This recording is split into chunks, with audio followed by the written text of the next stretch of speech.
Salut Romain. Salut. Merci de faire cette discussion avec moi. Avec plaisir. On a un point commun qui nous a fait se rencontrer, c'est qu'on a remis en question tous les deux, pas du même point de vue, la façon de diffuser les vidéos sur Internet, en tout cas par les grandes plateformes gratuites que sont YouTube, Facebook, Instagram, TikTok et compagnie. Et du coup, je voulais qu'on en discute ensemble, voir toi ce qui t'a amené à remettre en question ça, puisque tu es à la fois développeur mais aussi spectateur de vidéos sur Internet. Et du coup, peut-être je vais te laisser la parole et que tu vas pouvoir nous expliquer quelles sont les frustrations ou quelles sont les réflexions que tu as eues qui t'ont poussé à te dire « Merde, il faudrait peut-être envisager autre chose que ces grandes plateformes ». Exactement. Alors oui, c'est comme ça qu'on s'est rencontrés. Moi, quand je consomme beaucoup de YouTube en tant que spectateur, et c'est vrai que quand YouTube a commencé à remettre beaucoup de pubs, c'est un truc qui était relou à regarder. Et donc ça, un premier point pas très agréable. Et deuxième point, je cherche souvent du court-métrage. Et du coup, j'ai une problématique, c'est que je ne sais jamais où chercher.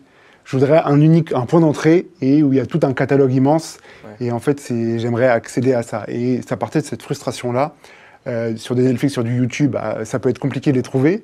Et c'était ça ma problématique, quoi. Et tu avais d'autres frustrations aussi, qui étaient que tu pouvais potentiellement louper des contenus parce que les algorithmes ne te poussaient pas forcément les vidéastes que tu avais envie de voir ou quoi. Exactement. Tout ce qu'on peut entendre sur les grosses chaînes YouTube, avec tout ce qui est shadowban, où les vidéos, elles sont pas forcément mises en avant, même si tu es abonné. Et du coup, je me disais, c'est pas possible. Si quelqu'un publie pas depuis longtemps, j'arrive pas à retrouver sa vidéo, sinon il faut que j'aille sur sa chaîne. Et c'est vrai que quand on consomme du YouTube, c'est vrai qu'on consomme ce que nous envoie YouTube, et c'est vrai qu'on va pas sur la chaîne de chaque personne qu'on suit. Et ça, pour moi, c'était un problème, parce que je voulais être notifié vraiment quand celui qui fait ma vidéo, j'ai envie de la regarder, quoi. Le principe de l'abonnement, normalement, quoi. Tu t'abonnes pour savoir quand il y a une nouvelle vidéo. Quand est-ce que ça sort. Tu avais commencé à imaginer une autre plateforme ou alors un site pour vidéastes. Est-ce que tu peux décrire un peu ce que tu avais en tête à l'origine, ou en tout cas les grosses fonctionnalités que tu pouvais imaginer? Yes. En fait, je pensais à fournir une interface à un utilisateur, à un vidéaste, pour publier ses vidéos. Mais en fait, il n'y avait pas juste un site où il peut héberger ses vidéos, parce que la force de YouTube, pour moi, et des grosses plateformes, c'est que c'est un point d'entrée, et après, on peut voir tout un tas de contenus différents, qu'on peut aimer ou pas aimer, mais il nous est poussé et on peut le consommer. Et c'est comme ça qu'on découvre des nouvelles choses. Et je me disais, il faut réussir à sortir de YouTube, mais toujours proposer ça. Parce que si on propose juste... C'est-à-dire la découverte de nouveaux contenus, etc. quoi. Parce que si on propose juste un nouvel outil, un nouveau WordPress, par exemple, pour faire un site, c'est super, ça permet au vidéaste de pouvoir vendre, mettre les pubs qu'il veut dessus. Mais le problème, c'est que si c'est isolé dans Internet, personne n'ira. Donc, dans ma réflexion, c'était ça, pourquoi pas proposer une plateforme où chacun serait un peu indépendant, mais où ils seraient interconnectés entre eux, et qu'on puisse, en tant qu'utilisateur, parce que moi je suis viewer, et je suis pas créateur de contenu, et du coup, voilà, je voulais pouvoir rentrer à un point unique, et puis découvrir plein de gens, sans forcément passer par YouTube. Mais j'avais une limitation dans ma réflexion, c'est que je suis spectateur. Je n'ai pas autour de moi des gens qui sont créateurs de contenu.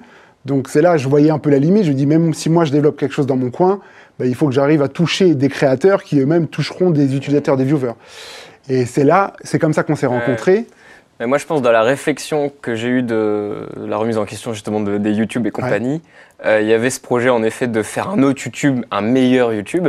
Mais en fait, plus tu creuses, plus tu te rends compte que non, on risque de retomber dans les mêmes travers. Et c'est ça le risque. À chaque fois, quand on veut recréer une plateforme, c'est en fait, ok, on sort de YouTube, c'est trop bien, on n'est plus avec Google, on n'est plus avec un des GAFAM, mais on se retrouve avec autre chose, mais qui applique les mêmes règles, parce qu'on va commencer à modérer, ou on va commencer à pousser des vidéos qui sont plus intéressantes que d'autres. Du coup, en fait, on reprend les mêmes règles du jeu de YouTube et avec une autre plateforme. Ça, pour moi, ça n'avait aucun intérêt. Et donc, il faut trouver une solution où... Et puis surtout, on voit plein de gens qui ont essayé, même des gros groupes comme Dailymotion ou quoi, qui sont revenus vers les créateurs en disant « Non, même commencez à remettre vos vidéos chez nous, parce qu'on monétise mieux les vidéos, vous allez plus gagner d'argent, etc. » Mais en fait, c'est tellement dans les mêmes logiques que ça n'a pas pris. Après, ça peut s'expliquer sûrement par plein de façons. Mais du coup, ce qui est intéressant, pour faire le lien avec ce que tu disais avant, de quand même avoir une plateforme et découvrir, en fait, recréer un espèce de YouTube, mais hors YouTube. Moi, j'ai l'impression que ça serait l'étape 2 du projet qu'on essaye d'imaginer ensemble, que dans un premier temps, il faudrait surtout proposer un outil, donc que chaque créatrice, créateur puisse se créer un site où il va pouvoir diffuser ses vidéos de lui-même avec la solution de monétisation qu'il a envie, que ce soit la publicité ou la location ou la vente, ou même du gratuit, du don, du chapeau, on appelle ça comme on veut. Et qu'il ait vraiment la main sur tout, c'est-à-dire sur ses abonnés, c'est-à-dire qu'il récolte vraiment les mails de ses abonnés, il peut envoyer des newsletters pour informer qu'il sort des nouvelles vidéos, enfin, qu'il ne construise pas parce que finalement, enfin, avec les différentes créations qu'on a pu faire et les chaînes YouTube qu'on a pu animer, on se rend compte qu'on construit des communautés qui ne nous appartiennent pas. Ça appartient à YouTube, ça appartient à Facebook, ça appartient à Instagram, en fait, et puis surtout, on se rend dépendant de ces plateformes qui peuvent couler aussi. Avec leurs règles du jeu. C'est vraiment leurs règles du jeu. Et si elles coulent, tout le contenu et tous tes abonnés sont bloqués là. Tu peux pas, t'as pas leur mail, tu peux pas leur dire hey, je pars ailleurs. Si le site ferme, t'es fini. À part si tu fais une vidéo avant, mais faut être diff. Et du coup, il y avait cette intention de se dire ok, on va commencer à récolter. Enfin, la première idée, c'était ok, on va commencer à se créer une base de newsletter. Ça pourrait être juste ça, pour le premier pas, j'ai l'impression, vers l'indépendance de ces GAFAM, quoi. Et de commencer à dire, je sais pas, abonnez-vous à cette newsletter. Il y a des services de newsletter qui sont accessibles, qui sont même gratuits au début quand on n'a pas beaucoup d'abonnés. Et puis du coup, de leur donner des infos en exclu ou en avance ou des choses comme ça. Mais il y a déjà des youtubeurs qui continuent à faire du YouTube du coup, enfin des créateurs de contenu qui continuent à faire YouTube et qui ont créé leur plateforme. On en voit, il y a Haroun avec sa plateforme Pasquinade. On voit Ozonkozé par exemple, qui propose aussi un site. Mais c'est quand même pour moi des gros acteurs de l'internet. Et quand on regarde leur site, je pense qu'ils ont tous été faits par des développeurs. Et je vois pas un outil clé en main qui permettrait aux vidéastes de faire un site, comme tu dis, ou une newsletter ou quoi. Enfin, si une newsletter un peu plus simplement, mais un site, c'est vrai que à part bidouiller et puis pour proposer des vidéos hors de ces plateformes, en tout cas. Exactement. Et ça paraît compliqué. En fait, l'étape, elle est peut-être un peu trop grande techniquement pour mettre en place, comme tu as pu faire sur les masterclass de l'Atelier 7. C'est comme ça qu'on est rentré en contact quand tu as fait ta vidéo sur la présentation des masterclass et ta volonté de vouloir sortir de YouTube. Sur ce côté-là. Et du coup, voilà, mais tu as dû quand même toucher un peu du code parce que tu as les compétences pour le faire. Mais c'est pas clairement, l'idée, ce serait de créer l'outil que tout le monde puisse réutiliser. Donc, c'est vrai qu'au début, je me dis, en fait, il faudrait créer... WordPress me paraît assez accessible pour tout le monde. Tout le monde peut se créer un WordPress pour pas très cher. Et on pourrait proposer un thème que tout le monde pourrait reprendre et utiliser et que ce soit assez clé en main. Mais après, oui, ça demande une maintenance. En fait, ça demande forcément un coût. Et c'est là que tu te rends compte qu'en fait, toutes les solutions... Parce qu'il y a des solutions qui existent pour sortir de YouTube, que ce soit Vimeo OTT. Il y a plein de sites quand tu commences à fouiller. Il y a des trucs français, des trucs étrangers. Il y a pas mal de trucs. C'est pas forcément évident quand tu... Enfin, moi, je sais que quand on a pas mal cherché, entre autres avec Réa Simon, qui est derrière cette caméra, à essayer de trouver des solutions qui existaient déjà. Parce que l'idée, c'était pas forcément de le créer, c'était de trouver un truc qui existe. Et en fait, déjà, on ne sait pas quel mot-clé utiliser pour trouver ce genre de truc. À un moment, je me suis rendu compte, si on tape OTT, donc je crois que c'est over the top, je ne sais même pas pourquoi ça s'appelle comme ça. Mais bref, toutes les solutions, en fait, je crois, des télés sur Internet, ça s'appelle comme ça, je crois. Et Vimeo propose leur offre et en fait, t'en as pas mal. Mais c'est souvent des prix... exorbitants. En fait, on n'a pas l'habitude de ça, nous, créateurs sur Internet, parce qu'on a l'habitude de la gratuité. On met nos vidéos sur des plateformes énormes, ça nous coûte rien, c'est hyper facile d'utilisation. C'est là où ils sont très forts, en fait. C'est parce que du coup, tout le contenu que vous créez, du coup, il est sur la plateforme. Donc, pour vous, c'est super parce que c'est vu par un plus grand nombre. Mais c'est génial aussi pour eux parce que du coup, c'est du contenu gratuit. Oui, comme tu disais, c'est du contenu gratuit qui alimente leur base de données. Et ils ont de plus en plus d'utilisateurs et ils gagnent de plus en plus d'argent avec de la pub. Et ça, ils nous piègent. Non, mais moi, c'est vraiment la sensation. C'est-à-dire qu'on a peur après de mettre nos vidéos ailleurs. On a peur de les mettre ailleurs parce qu'on se dit ça va pas être vu. Et en fait, ils font tout, même dans leur construction de leur plateforme, ils font tout pour que si tu mets des liens qui amènent ailleurs que leur plateforme, ça soit moins visible. Si tu veux mettre des boutons cliquables, tu peux mettre que vers ton site, si tu autorises ton site, ou alors ton Tipeee ou ton Patreon. Enfin, c'est hyper limité, tu as moyen de les détourner, mais pareil, faut connaître un peu le web pour arriver à détourner mettre des redirections de liens et tout. Mais c'est possible, mais Mais oui, évidemment, c'est un business et ils le font très bien. Non, ils le font très très bien, c'est ça qui est fou. Et ils ont les moyens de le faire très bien. Mais tu vois, même si tu arrives à créer ton site, pour moi, dans ma réflexion, vraiment un des points qui était important, alors c'était proposer un site pour pouvoir publier des vidéos, mais aussi vraiment cette espèce de point d'entrée pour pas être isolé en fait. Pour pas être un site, parce que si t'as pas de visibilité ou très peu de visibilité, si t'es pas Haroun qui est quand même avec un peu plus de visibilité que quelqu'un qui commence à faire de la vidéo, ton site il est perdu et ta famille peut consulter, c'est très bien, tes amis proches, mais après le temps que ça prenne, ça peut être très compliqué. Ouais, c'est pour ça que je dis que j'ai l'impression que c'est un peu en 2 étapes ce projet, c'est que première étape, ça serait de proposer ça à des créateurs qui sont déjà suivis, qui ont déjà des communautés et qui vont commencer à mettre des contenus en parallèle de leur contenu, comme le fait La Vie Douce que j'ai pu interviewer, qui mettent du contenu à côté. Ils continuent à mettre du contenu sur YouTube et ils proposent des exclusivités hors de YouTube payantes. Et en fait, dans un second temps, ce serait cool de commencer à ce que leur plateforme propose d'autres contenus qu'ils n'ont pas fait eux, d'autres créateurs, et que ça commence à créer un réseau hors de ces grandes plateformes qui soit et dans lequel tu peux découvrir quand même d'autres vidéos. D'autres chaînes, ce qu'on appelle des chaînes sur YouTube, mais oui, d'autres créateurs et des choses qu'on va pas forcément te pousser parce que tu as regardé une vidéo de comment réparer une courroie de distribution. Et du coup, après, pendant 10 jours, tu ne vas voir que des vidéos pour réparer des courroies, tu vois. Mais moi, je rêve de ça, c'est-à-dire que le spectateur puisse choisir son algorithme. C'est un peu le cas sur YouTube, c'est-à-dire soit tu choisis ton algorithme qui va te choisir les tendances, ou alors juste tes abonnements, ou alors tu vas sur la page d'accueil, ou alors tu suis les recommandations. En fait, tu as déjà plusieurs algos à l'intérieur de YouTube. Mais là, l'idée serait d'être plus transparent sur ça. Et surtout, l'algo prédominant, c'est quand même les suggestions de vidéos. C'est-à-dire, tu as ta vidéo, et puis en dessous, tu as toutes les autres. Oui. Et en suggéré par le créateur, non? Suggéré par YouTube. Non, suggéré par YouTube. Oui, non, mais dans la nouvelle plateforme.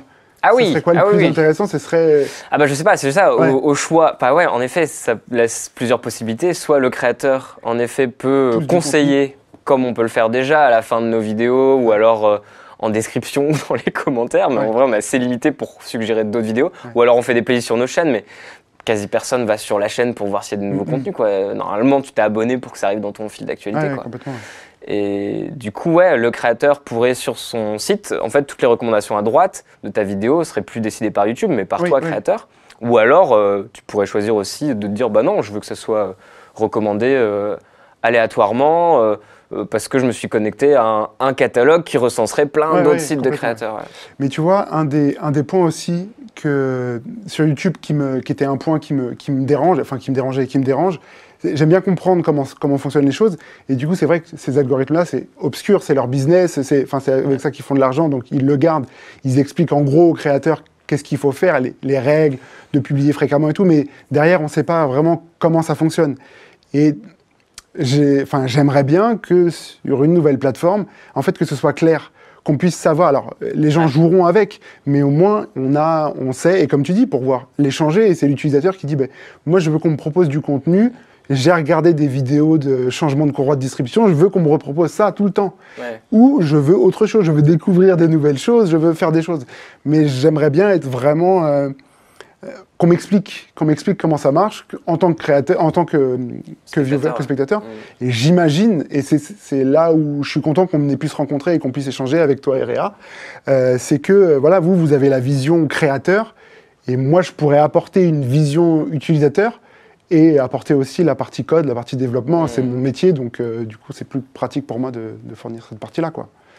C'est ça qui était intéressant. Clairement. Dans nos réflexions, quand on imagine ce nouveau système de diffusion de vidéos par les créateurs, vraiment qu'ils le possèdent, on imagine en effet des catalogues qui pourraient regrouper plein de sites de créateurs. Du coup, on ne serait pas en effet sur un site isolé où on verrait que ces vidéos, mais on pourrait avoir comme l'accueil de YouTube, quoi. Mais on imagine aussi un système comme peut être les podcasts audio ou anciennement, parce que c'est de moins en moins utilisé, les flux RSS où tu as ton agrégateur de contenu où tu vas t'abonner à plein de sites, à plein de blogs différents. Et en fait, un podcast audio, tu peux le lire, tu peux, te fabriquer ton fil d'actualité sur plein d'applis différentes. Et du coup, là, il n'y a pas de filtre ou d'algo. J'espère, il y en a peut-être qui mettent en place des algos, j'en sais rien. Mais ça te montre juste les derniers contenus dans l'ordre chronologique et voilà. Et du coup, ça amène à plusieurs réflexions, mais des pistes qui ont déjà été creusées. Tu vas pouvoir sûrement le confirmer ou pas, mais Donc il y a eu le flux RSS qui existe toujours.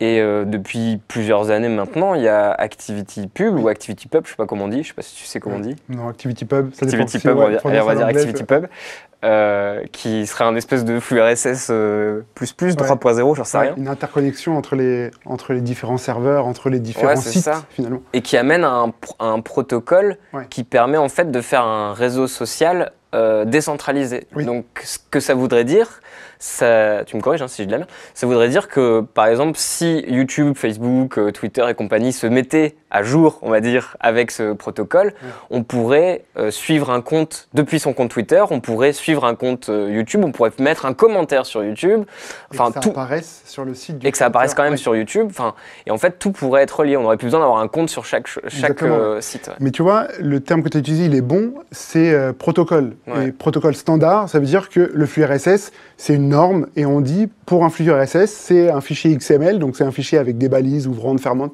comme on peut voir sur Internet, un peu du code, et qui dit, voilà, ça a un titre, une description, une photo, et voilà. Et ça, on dit, si le site, il implémente le RSS, il doit fournir cette spécification-là. Et du coup, un flux RSS, pour ceux qui ne connaissent pas, c'est, on peut envoyer de l'actualité, donc si on publie un nouvel article sur son blog ou une nouvelle vidéo, on peut envoyer ça sur un format standardisé, une norme, et du coup, il y a des clients, des lecteurs, des clients au sens informatique du terme, qui peuvent lire ce fichier. Ça peut être une appli ou un site. Exactement. Ou quoi, Et du coup, ça te liste toutes les nouveautés qu'il y a sur les différents sites auxquels tu es abonné. Et le terme important, c'est ça, c'est un standard. Là où les grosses plateformes, elles utilisent leur propre standard pour être connecter pour être clos. Les standards ouverts de l'Internet, comme l'Internet a été pensé, c'est ça, c'est des standards pour communiquer. Et on ne veut pas communiquer que sur YouTube, on ne veut pas communiquer que sur Facebook ou quoi. On veut que les systèmes ils puissent s'interconnecter et on veut que le site de Haroun il puisse causer avec le site d'Osons Causer et qu'il puisse y avoir un agrégateur, comme tu dis, ou une app au milieu qui puisse aller chercher du contenu et j'ai pas besoin de créer 1 million de comptes. Et voilà, il y a une communication. Et c'est ce que fait ActivityPub et c'est ce que propose un peu Peertube. Qui ont intégré ActivityPub dedans. Qui ont intégré ça, cette norme-là, et qui est une norme ouverte. Donc en fait, on peut la consulter. C'est toute la beauté un peu des technologies qui sont open source, qui sont libres. C'est que la norme, elle est publique. On peut regarder comment ça fonctionne. Le code de Peertube aussi est public. On peut regarder comment il fonctionne. Et du coup, voilà, on peut mettre en place ce genre de solution-là. Là où on en parlera peut-être, mais pourquoi, par exemple, toi, tu pars pas directement sur Peertube ? Parce que Peertube propose un espèce de YouTube-like en mode décentralisé comme tu voudrais le faire. Pourquoi pas partir directement sur Peertube et pourquoi imaginer autre chose et partir sur une autre solution ? J'ai regardé.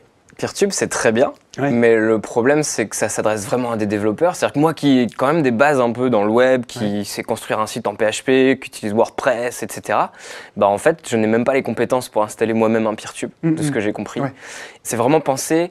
Enfin, c'est du libre, c'est de l'open source, c'est très bien, c'est du libre, mais pensé pour le libre. Donc, il n'y a aucun modèle de monétisation inclus dedans. Donc, si l'idée de partir de YouTube, c'est pas forcément de remettre des contenus à diffusion gratuite, mais de commencer à trouver des modèles viables, quoi. Pour les créateurs. Pour les créateurs. Enfin, pour moi, par exemple, je pense que tu vois, je parle. Mais oui, du coup, c'est mais par contre, Peertube, c'est une source d'inspiration énorme et c'est sûrement une brique qu'on va devoir utiliser pour amener vraiment le plus beau des sites possibles pour les vidéastes. Parce qu'ils ont non seulement utilisé ActivityPub, mais surtout, ils ont créé un player qui fonctionne en peer-to-peer et qui pourrait ne pas nécessiter des énormes serveurs. Exactement. C'est ça la force de Peertube. Et j'en parle, et on en reparle, pour dire que oui, dans notre réflexion, c'est une brique, comme tu dis, on a parlé. C'est quoi une brique Mais du coup, comment on construit le web actuellement avec des briques. Avec des briques qu'on interconnecte entre elles. Et c'est pour ça que les normes et les standards sont importants, parce qu'on veut pouvoir faire parler deux applications qui n'ont pas forcément, de prime abord, elles ne doivent pas se connecter entre elles, mais on doit pouvoir les faire discuter entre elles. Et du coup, avec une approche comme ça par brique, une approche modulaire, on pourrait se dire, OK, aujourd'hui, on part sur un player qui pourrait limite. Si on part sur des extrêmes, ça pourrait être YouTube. Mais toute la partie où je publie mon site, où je gère mes abonnés, ça pourrait être autre chose. Et le player, c'est YouTube. Et demain, on se dit, on veut plus de YouTube, ou en tout cas plus sur cette partie-là. Et du coup, on pourrait se dire, on prend Peertube. Et Peertube, on l'intègre dans notre solution. Et du coup, par ce développement, par cette réflexion modulaire, on pourrait justement, petit à petit, proposer une solution qui colle le plus aux besoins des utilisateurs, des viewers et des créateurs de contenu. Donc c'est ça l'important. Et que oui, Peertube, comme tu dis, avec son approche, ils ont une approche peer-to-peer qui fait, sur le papier, que plus il y a d'utilisateurs qui regardent la vidéo, un gros buzz de vidéo, et plus il y a d'utilisateurs qui regardent en même temps la vidéo, et en fait, au lieu d'avoir un gros serveur central qui donne la vidéo à tout le monde, mais pour ça, il faut des très très gros tuyaux, parce que la vidéo, c'est quand même des gros fichiers, et donc il faut l'envoyer ce fichier-là unitairement à chaque utilisateur. Et là, Peertube, il repart un autre paradigme où il dit, voilà, puisque les utilisateurs ils utilisent la vidéo et qu'ils ont une connexion Internet, pourquoi ils ne se partageraient pas des bouts de vidéo et la vidéo entre eux? Comme ça, il y a toujours un serveur principal qui, pour le premier, il regarde la vidéo, et quand ça atteint un certain nombre, qui ferait que c'est compliqué de fournir le service, et les utilisateurs, ils prennent le relais entre eux. Et ils vont même un peu plus loin, c'est que entre les différents serveurs Peertube, entre les différentes chaînes, on pourrait dire dans notre modèle, entre les différents créateurs, on peut se dire, ok, moi j'ai plus de bande passante pour fournir le contenu, est-ce que tu peux, toi... trop bien. Exactement. Okay. Et donc c'est le créateur qui dirait, j'autorise cette chaîne-là parce que je l'aime bien. À prendre le relais, à prendre serveur, un petit peu, exactement. Okay. Et celui qui propose ce service en backup... Il ne faut pas diffuser ses vidéos en même temps. Oui, pardon. Je dis, il ne faut pas diffuser ses vidéos en même temps. Oui, il ne faut pas qu'il y ait toi, tu publies le lundi et moi le mercredi. Exactement. Ça équilibre. Okay. Mais, ou sinon, les utilisateurs qui prennent le relais, si c'est vraiment des belles choses. Mais du coup, voilà, et tout est paramétrable. Donc, c'est vrai que sur le papier et à tester, c'est génial. Et en tant que développeur, je l'ai testé. Et oui, sur le papier, je trouve ça génial. Mais je n'ai pas pu le tester comme un créateur de contenu. Et à grande échelle. Mais aussi comme un créateur de contenu. Est-ce que ça répond vraiment aux besoins ? De quoi j'ai besoin quand je suis créateur de contenu et que je publie une vidéo? C'est toutes ces questions-là. Et c'est pour ça que... c'est intéressant d'échanger. D'échanger exactement sur ce sujet-là, quoi. Carrément. Et ça me fait faire juste un petit bond en arrière par rapport au flux RSS et tout. Parce que c'est drôle, on est habitué pour les podcasts audio à un fonctionnement totalement différent que ce que peut avoir les vidéos. Et je ne sais pas si c'est parce que les grandes plateformes, les géants d'Internet n'ont pas flairé ça, ou parce qu'il n'y a pas vraiment de marché à prendre, parce que le MP3 était tellement plus léger que la vidéo qu'ils se sont dit, non, on ne peut pas être une force là-dessus. Mais n'empêche que tout le monde y revient. Enfin, je sais pas, Google a créé Google Podcast, mais qui est qu'un un lecteur de RSS, quoi. Mais en fait, le podcast audio n'est qu'un flux RSS qui intègre un fichier MP3 dedans. Mais du coup, ça pose aussi plein de questions par rapport aux limites du flux RSS. Si tu veux commencer à monétiser tes vidéos ou à bloquer certains lecteurs, je sais qu'il y a eu un peu des scandales parce qu'il y avait des créateurs de podcasts audio qui disaient « Ah, mais ça se retrouve sur tel lecteur de flux RSS, quoi, et j'ai pas envie ».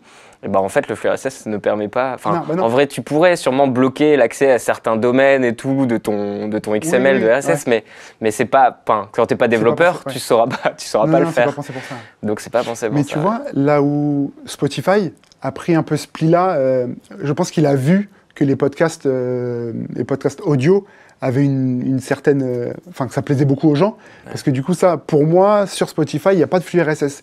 Tout est inclus. Je me dis peut-être une bêtise. Ouais, je pense. Mais tu vois, c'est vraiment... C'est ça qui est terrible, quoi. Oui, parce qu'ils commencent à renfermer. Ils agrègent du contenu qui vient de l'extérieur. Du coup, ils ont une bibliothèque énorme. Enfin, une audiothèque. Et puis, en fait, ils proposent du contenu exclusif sur leur truc. Parce que forcément, ils proposent un abonnement payant. Et ça qui est... c'est assez perturbant. Du coup, il y a vraiment on est vraiment dans une époque un peu genre...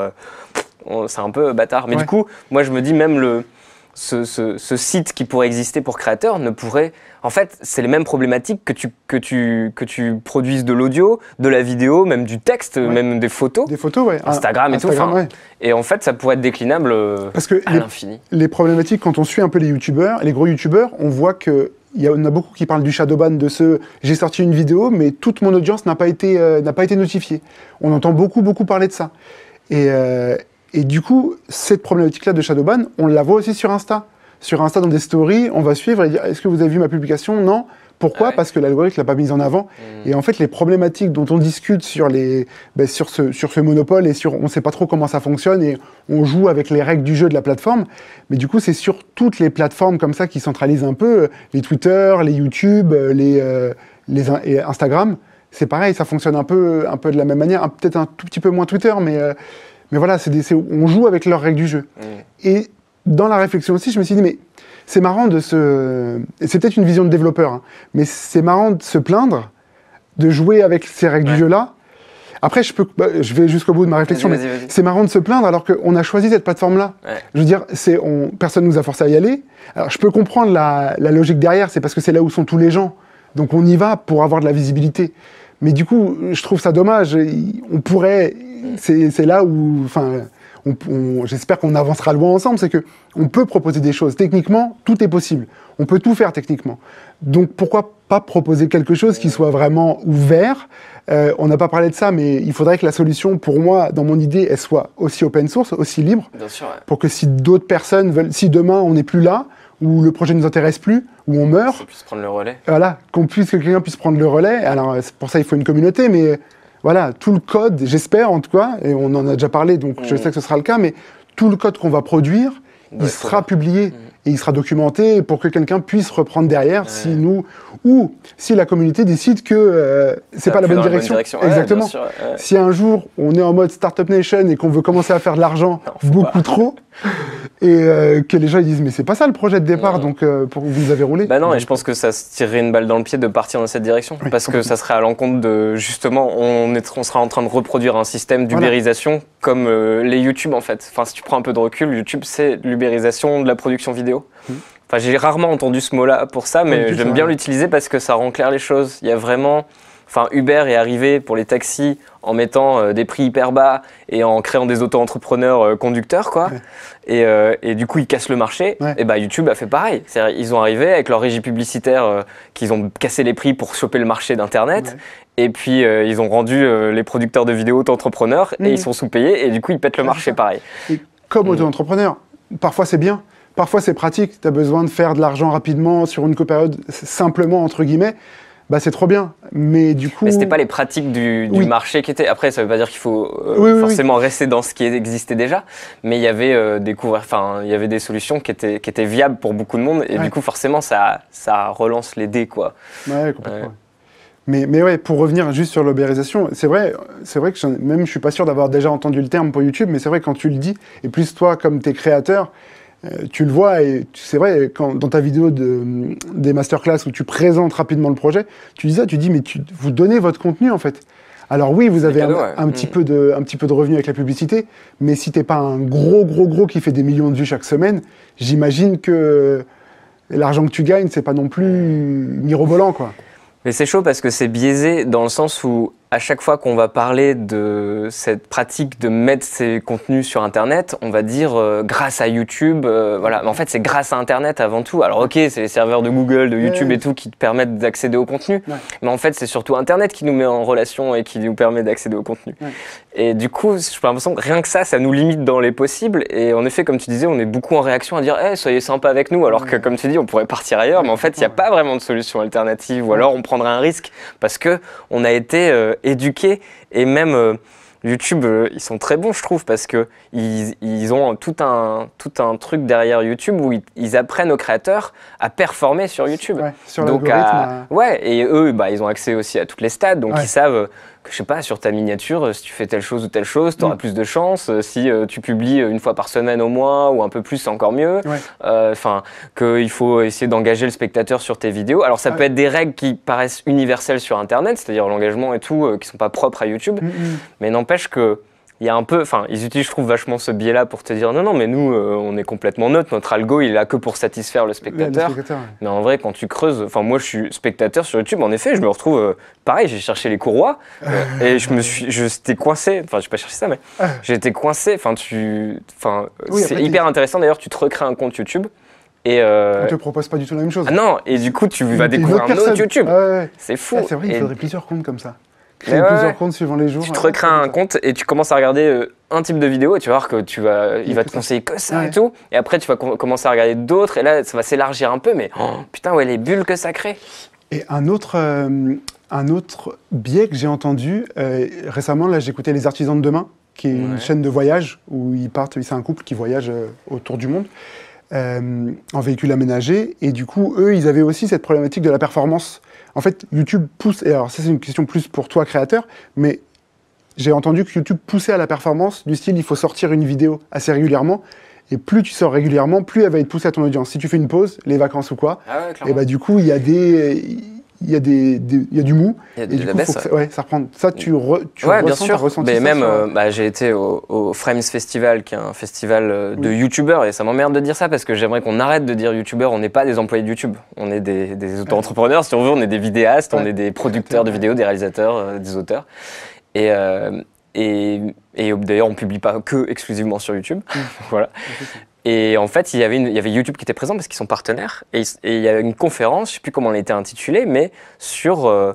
j'avais envie d'être témoin de cette conférence pour voir vraiment, mais qui était là pour faire comprendre l'algorithme aux créateurs. Je me dis, c'est fou, on en arrive là, quoi. Ouais. Et ce qui peut paraître logique si en fait tu consacres ta vie, financière, ton métier à YouTube.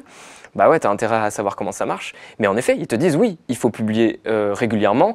Mais ils justifient ça en disant que en fait, c'est parce que comme eux, ils veulent satisfaire le spectateur. Ouais. Du coup, ils regardent ce que le spectateur regarde. Et du coup, s'ils regardent régulièrement tes vidéos, alors ils vont suggérer tes vidéos. Mais si d'un coup, il n'y a plus de tes vidéos, ils regardent plus de tes vidéos, donc on va pas suggérer tes vidéos. Enfin, tu vois la logique. Ouais. Et du coup, tu t'es abonné. Mais alors pourquoi tu t'es abonné? Enfin bref. Donc vraiment, ils prennent le spectateur par la main et ils essayent qu'ils quittent jamais leur écran, quoi. Normal, on peut comprendre. Et en fait, quand tu fais de la fiction comme nous avec les Parasites, on fait de la fiction, mais c'est impossible à tenir de sortir une vidéo par semaine, par exemple. Et même une vidéo par semaine, c'est un peu le minimum, tu vois. Il faut en sortir plus. Enfin, c'est impossible. Et du coup, ça pose la question de est-ce que YouTube est fait pour la fiction? Oui. Et du coup, il serait peut-être temps de se casser de YouTube, quoi, et de trouver autre chose. Mais en effet, je vois pas l'objectif là de notre discussion et du projet qu'on peut avoir de créer ce site hors de YouTube pour vidéastes, ça serait pas de concurrencer YouTube, on en est conscient, ça serait de commencer à construire une alternative et une possibilité de, en effet, proposer des contenus ailleurs. Mais je pense qu'on va difficilement, dans un premier temps, pouvoir se passer de ces géants pour trouver son public, etc. Quoi. Mais tu vois l'approche que tu as proposée et que tu as amenée, on parlait en début de discussion, de faire, de contacter des gens qui ont déjà une audience et de dire pourquoi pas du contenu exclusif qui serait sur cette autre plateforme alternative pour faire venir progressivement des gens et après quand il y a des gens, on peut leur faire découvrir plus de choses, des jeunes créateurs ou n'importe quoi. Et en fait, il y a tellement d'arguments pour commencer à mettre ces contenus hors, parce que c'est un peu ce qu'a tenté Dailymotion en disant mettez vos contenus en avant-première sur Dailymotion, puis après vous inquiétez pas, vous allez le remettre sur YouTube, comme ça touchera toute votre audience. Alors ça répond, bref je me mélange, mais ça répond pas à tous les créateurs. Je pense qu'il y en a qui ont l'objectif de toucher un maximum de personnes. Et du coup, ça ne s'adresse pas forcément à eux, mais ceux qui ont des vidéos qui coûtent cher à fabriquer comme de la fiction, si tu peux pas les rendre viables, c'est compliqué. Donc les différents arguments, c'est ça que je voulais dire, de commencer à mettre des contenus hors, c'est de se construire une vraie communauté solide, de plus dépendre de ces géants pour en effet, si tu as une perte d'audience, une perte de rythme de diffusion, de pas perdre ton audience pour autant, maîtriser vraiment ta monétisation et pas te retrouver à juste ramasser les miettes de Google ou même d'être taxé par on n'en a pas encore parlé, mais par les Tipeee, les Patreon et tout, c'est que des services de paiement qui proposent qu'en fait on pourrait se passer des Tipeee, des Patreon et tout, on pourrait l'intégrer aussi directement. Bref, en fait, il y a plein de raisons qui ferait qu'on aurait tout intérêt à commencer à construire des communautés hors de ces grosses plateformes. Je voulais rebondir sur ce que tu disais là en début de discussion. C'était, imagine la plateforme vraiment l'ultime de rêve où tu as ton site à toi sur lequel tu héberges tes vidéos, retransmis par toi, la communauté, les autres serveurs et les utilisateurs, mais que tu peux t'interconnecter à Facebook, à YouTube, à Netflix, où en gros, c'est toi qui héberge ou qui fournirait le service. Et en fait, les Netflix, YouTube sont juste des lecteurs, des clients. Enfin, des clients au sens informatique du terme, dans le mode client-serveur. C'est vraiment, ils consomment ton contenu. Vidéo sur ton site, quoi. Et du coup, ce serait génial. Et c'est toi qui donnerais tes règles du jeu. Ben moi, je veux pour tant de viewers, je veux tant d'euros, ou voilà, je vous le prête pour un mois et vous me donnez tant d'euros en contrepartie. Enfin, ce serait génial. Ouais, c'est un peu le rêve de ce que pourrait être Internet demain, en effet. Que, en effet, les Netflix soient que des catalogues. Exactement. Qui pourraient aussi financer des œuvres. Mais en effet, qu'en tant que créateur, si toi, tu as fait ta vidéo dans ton coin, et qu'en fait, ils aient le même protocole, donc ils peuvent interagir avec ton site, et il y a des accords qui se passent en mode, on vous achète votre vidéo en exclusivité pendant peut-être 3 mois sur Netflix, Et du coup, toi, tu la diffuses plus sur son site parce qu'elle est sur Netflix, Ouais. ou alors tu dis non, moi je veux que forcément elle soit accessible sur mon site à tel coût, ou alors à prix libre ou gratuit, ou j'en sais rien. Ouais. Et du coup, c'est plus un contrat d'exclusivité pour Netflix qu'ils auraient besoin, mais juste un contrat non exclusif. Ouais. Du coup, tu aurais moins de thunes en tant que créateur. Mais en fait, ça rouvrirait vraiment les possibles. Et Ah ça, en fait, c'est pas que c'est impossible aujourd'hui, c'est juste que c'est pas techniquement implémenté de base, quoi. Tu vois, c'est que tu pourrais aller voir Netflix avec ta vidéo et dire est-ce que vous voulez l'acheter et que vous la diffusez et moi je veux qu'un an et après je la récupère. Ouais. Tu peux toujours tenter. Hein. C'est pas dans la philosophie du truc. D'ailleurs, c'est un challenge, je pense, dans ce projet-là aussi, c'est de se rendre accessible sur les téléconnectés, partout, quoi, sur les applis. Exactement, ouais. Mais tu vois, ça me fait penser à Arte TV. Arte, ou je ne sais pas comment elle s'appelle, la plateforme où on peut voir tout le contenu de Arte. Je serais curieux de savoir en fait comment ça fonctionne, parce qu'ils sont à la fois sur YouTube.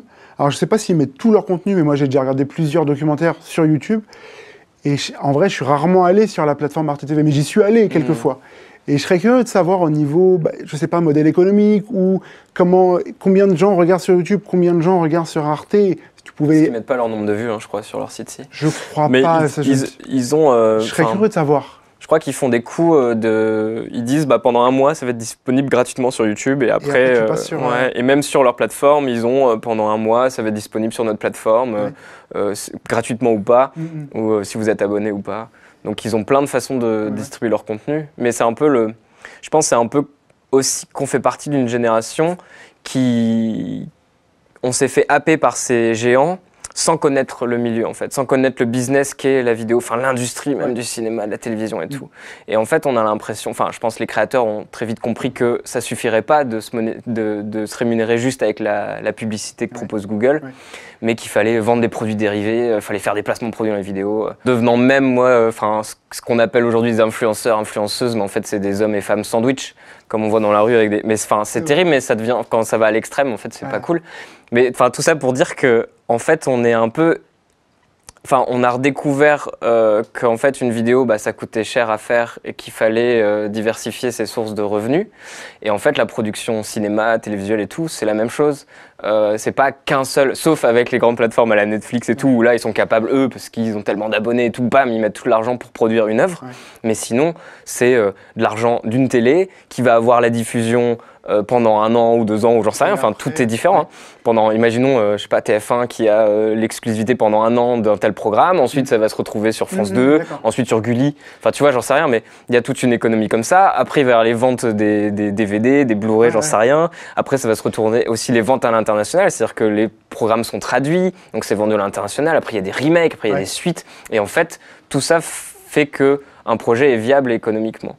Et j'ai l'impression qu'on a eu cette croyance avec YouTube et tout ça que en fait juste en construisant nos petites vidéos dans notre coin et en les mettant sur internet gratuitement, on allait pouvoir en vivre. Alors il y en a certains qui arrivent, les grosses stars qui ont des millions d'abonnés, ils y arrivent et ils sont peut-être très peu aussi à faire leurs vidéos. C'est-à-dire que même pour des gros créateurs à la Cyprien et tout, ça reste cher, ça reste compliqué. Enfin, c'est pas que c'est compliqué, c'est qu'ils sont obligés d'aller chercher la publicité ne suffit pas à financer un court-métrage, par exemple. Ils vont faire un placement produit, ils vont chercher l'aide du CNC, etc.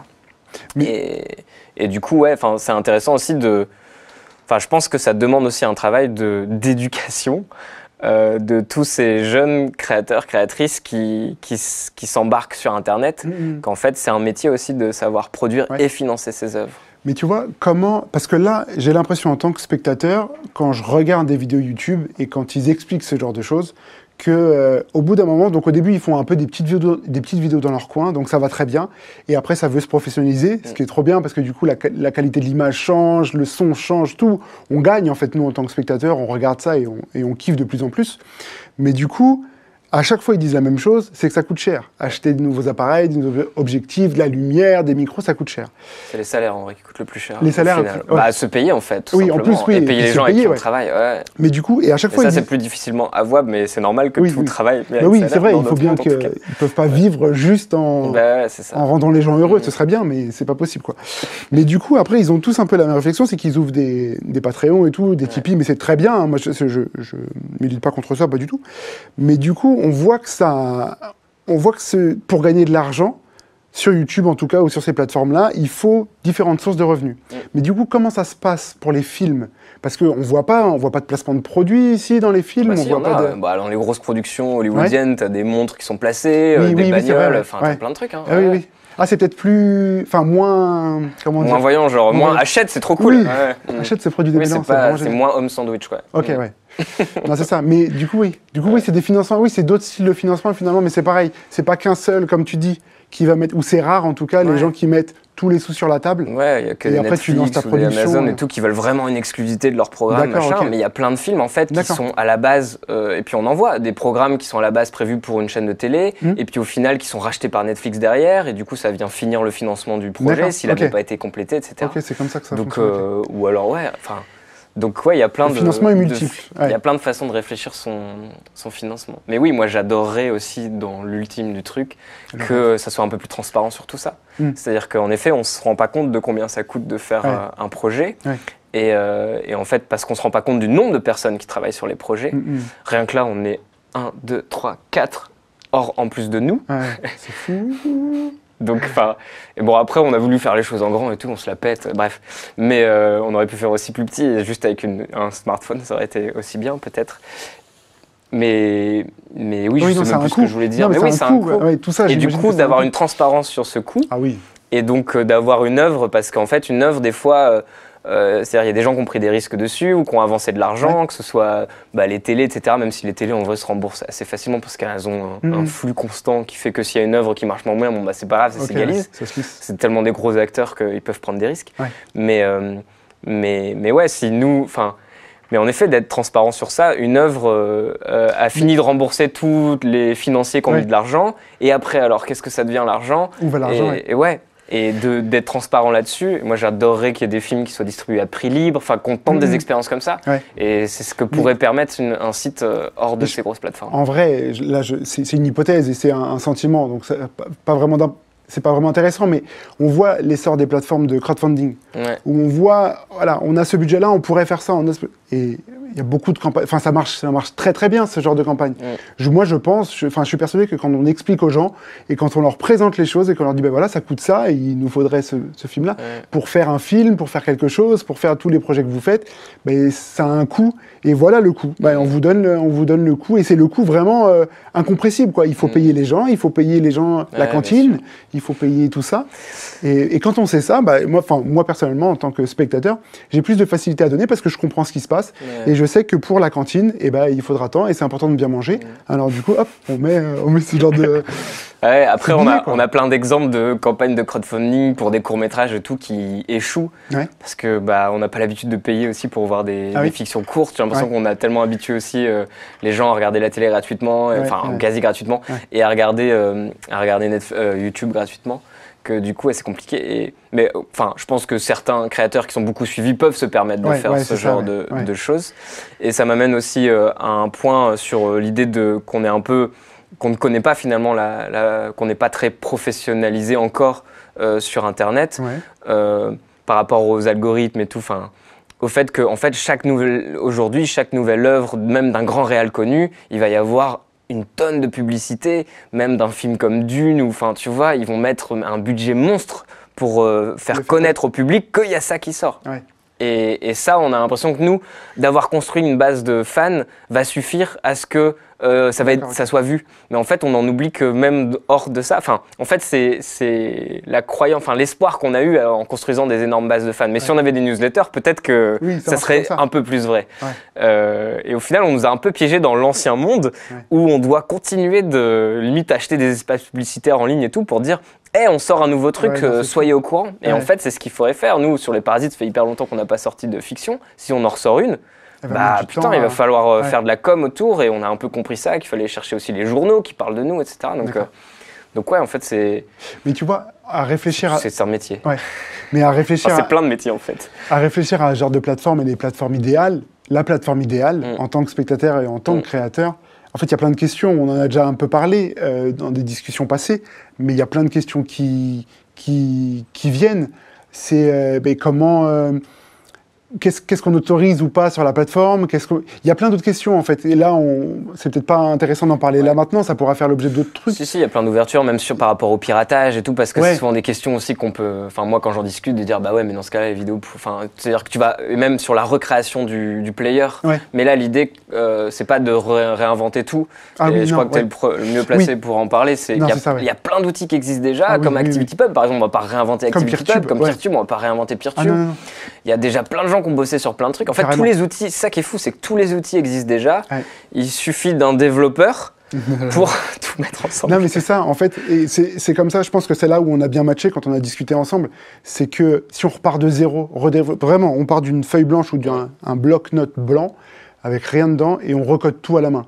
Ça, je trouve personnellement que ça n'a aucun intérêt parce que. Imaginons, on arrive à quelque chose au bout d'un certain temps, parce que si on est une équipe de 1 ou une équipe même de 2, 3, pour tout recoder, pour recoder un player, pour recoder pour héberger les vidéos, pour recoder un WordPress, pour faire des sites.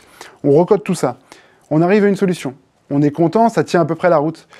Mais en fait, derrière, WordPress, PeerTube, toutes ces briques qui existent déjà, en fait, ça fait plusieurs années qu'elles sont là. Et les problèmes qu'on va avoir dans une semaine, dans 2 semaines, dans un mois, dans un an, eux, en fait, ils les ont déjà soit résolus, soit ils sont en train de bosser dessus pour les résoudre, soit c'est difficile à résoudre ça.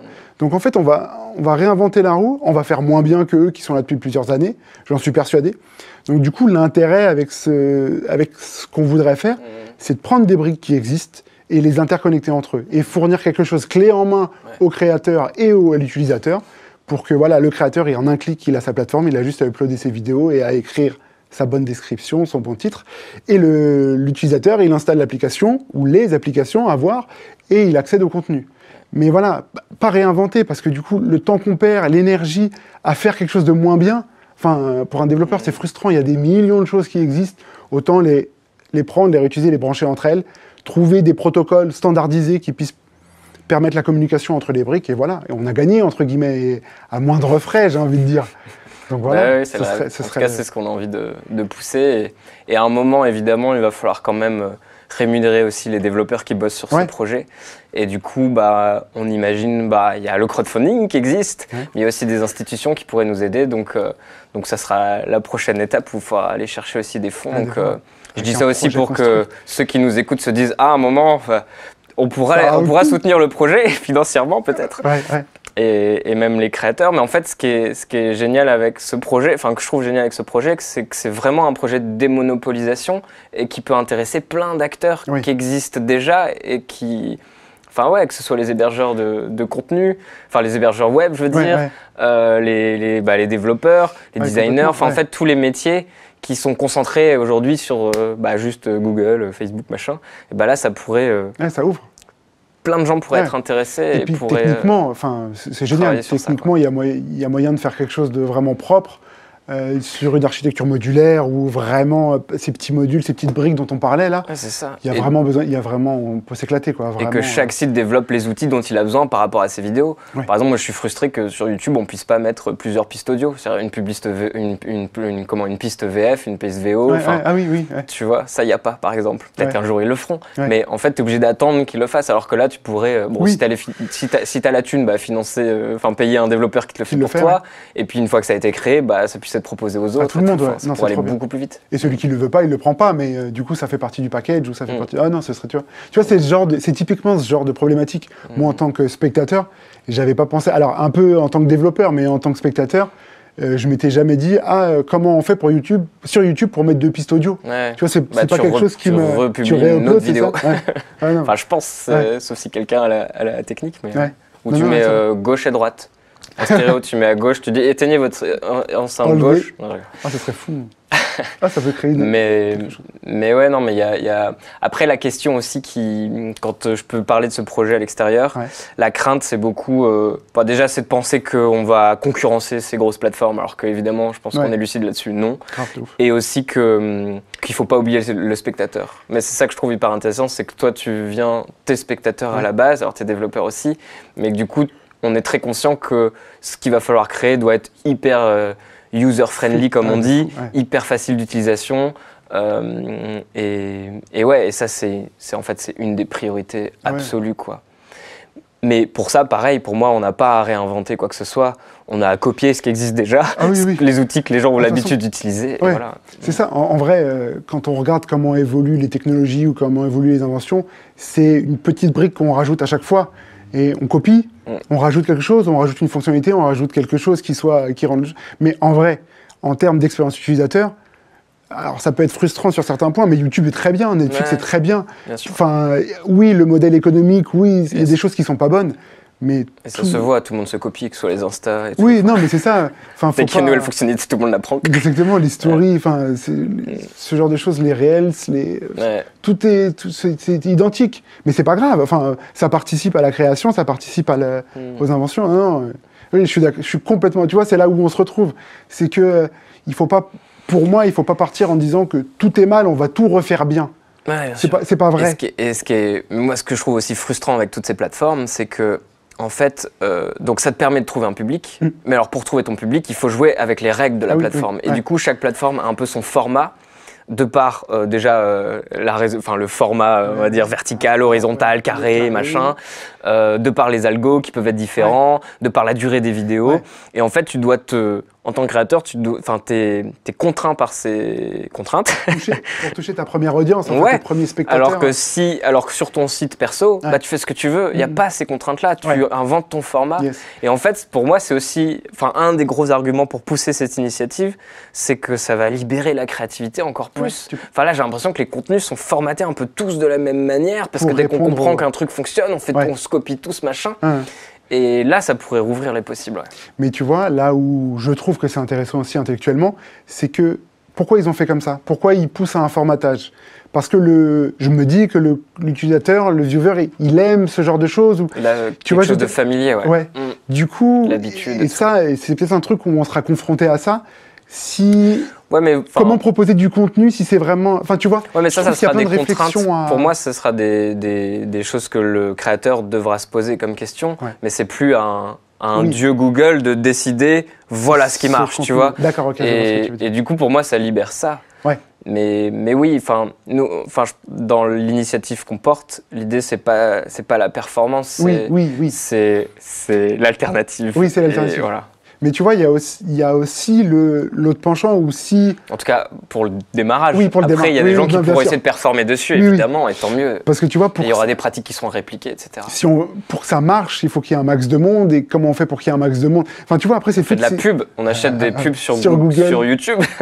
Non, mais tu vois, ça ouvre. Moi, je rêve un jour de voir une pub au cinéma qui dit, comme on peut voir des pubs pour Netflix qui sont au cinéma, je trouve ça trop drôle, de mettre pareil, on achète des espaces publicitaires au cinéma pour dire, va voir mon film sur mon site, c'est à tel tarif, tu vois. Ou à prix libre même. Ce serait dingue. J'aimerais bien voir ça. Bref, plein de rêves. On pourrait parler encore des heures. Exactement. Mais on va s'arrêter.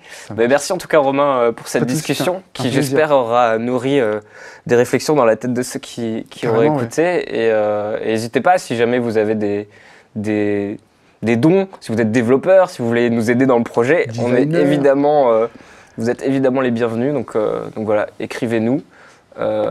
Et à bientôt. À bientôt. Salut Romain. Au revoir.